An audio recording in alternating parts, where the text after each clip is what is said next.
It's your voice, your vote. 3 candidates are vying for the District 5 city representative seat. Let's take a look at the candidates. Incumbent Isabel Salcido is facing challengers Richard Genera and Felix J. Munoz. Thank you all for taking time to talk to us. Now, we have several questions that we think our viewers want to know what you stand on the issues. You will be each given approximately a minute and a half to answer. I'll let you know when your time is up so we can move on. So let's start off with the very first question. Regarding the office that you're running for, what do you believe are some of the issues facing District 5, and what would you change if elected? We'll start with you, with the incumbent, Ms. Salcido. Okay, thank you so much for having me here.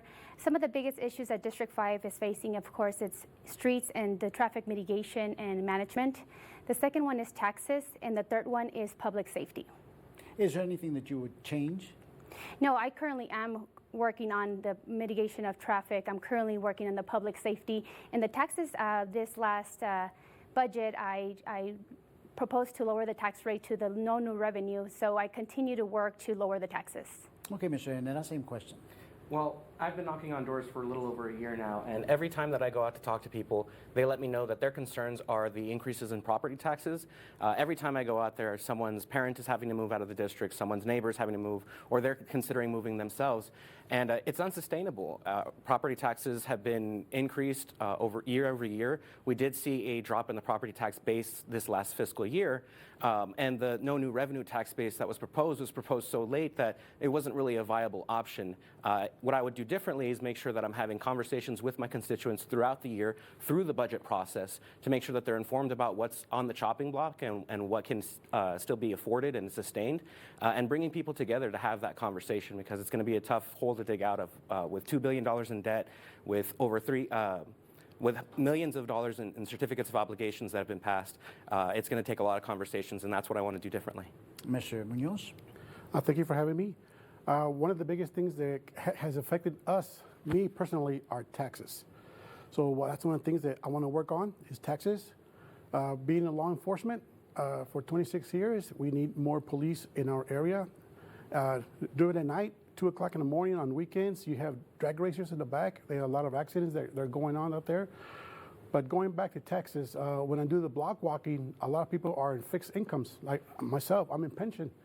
And these people that are on fixed incomes, they're taking a toll. They're suffering because they cannot make their ends meet because the taxes are so high.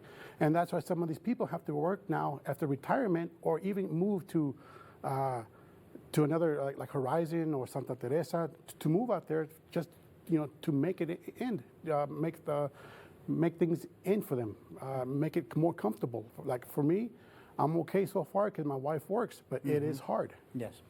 As a matter of fact, we will be covering both the economy and crime later on, so I'll give you the opportunity, all three of you, to elaborate. But we're going to move on for now. One of the biggest topics affecting the borderland is immigration. Your thought on what's being done in El Paso right now, and if elected, what would you do differently? Let's start this time with you, Mr. Munoz. Well, right now, immigration was just basically, it was thrown upon us really quick. But, we're all human. We all bleed the same color red. We all got to take care of each other.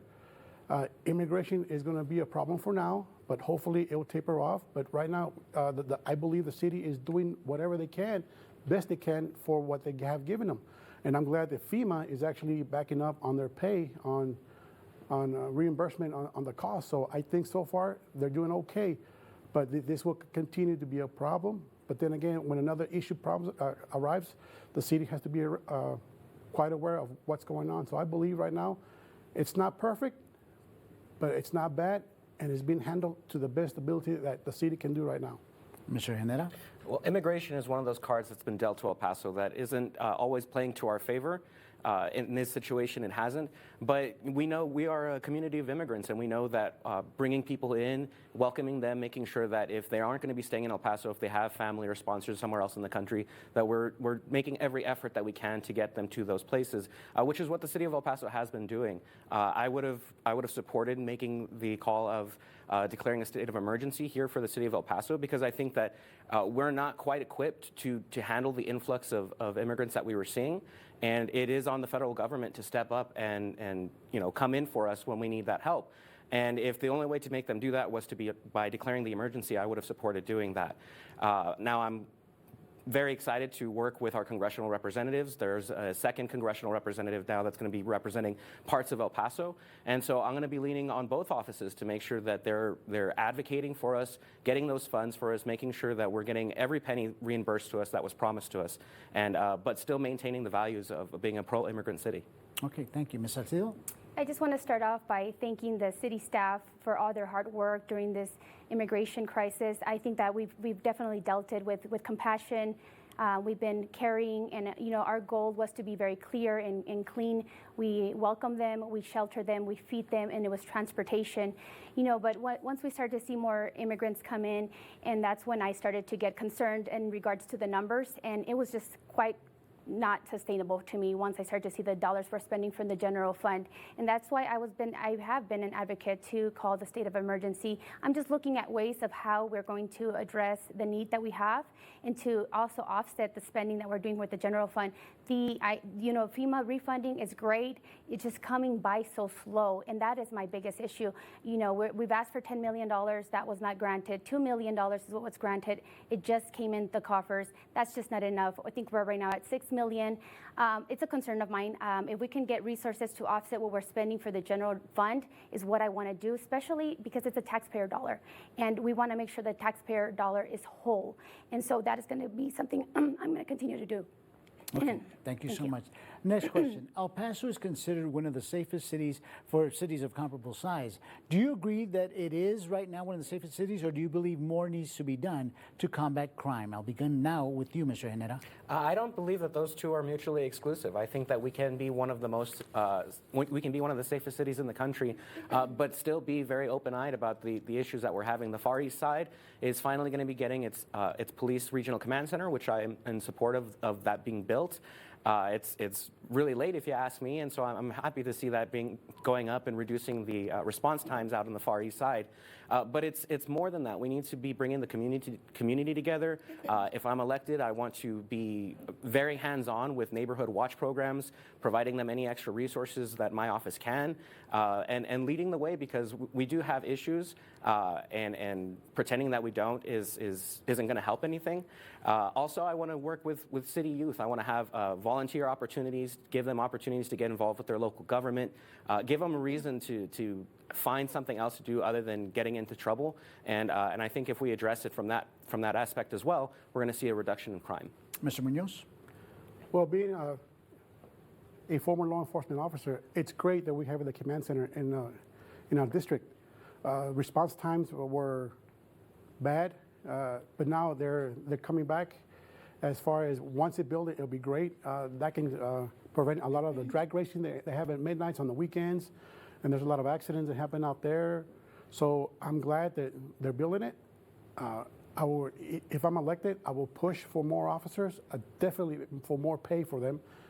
We need officers out there. We need officers not only throughout our district, but throughout the city. And we need to pay them because they are leaving to other places that pay more money.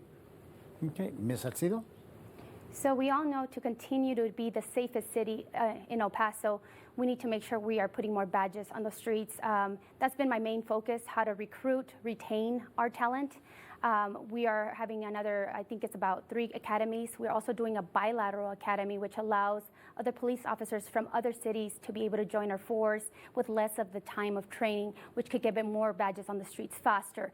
And we also are giving a $1,000 incentive for new cadets that want to come and join us. And so we're looking at just ways to incentivize, make sure we're recruiting, we're retaining, and more importantly, we're going to go into negotiations with the police officers in January. And I think what we want to really look at is the salaries, make sure that they're competitive with other cities, and make sure that we're addressing all the needs so that we can have more badges, retain our talent, and continue to make El Paso safe. Okay, thank you so much. We're going to take a quick break, but when we come back, I'll ask our candidates about a huge issue all El Pasoans are concerned about, our streets. Their response when we come back.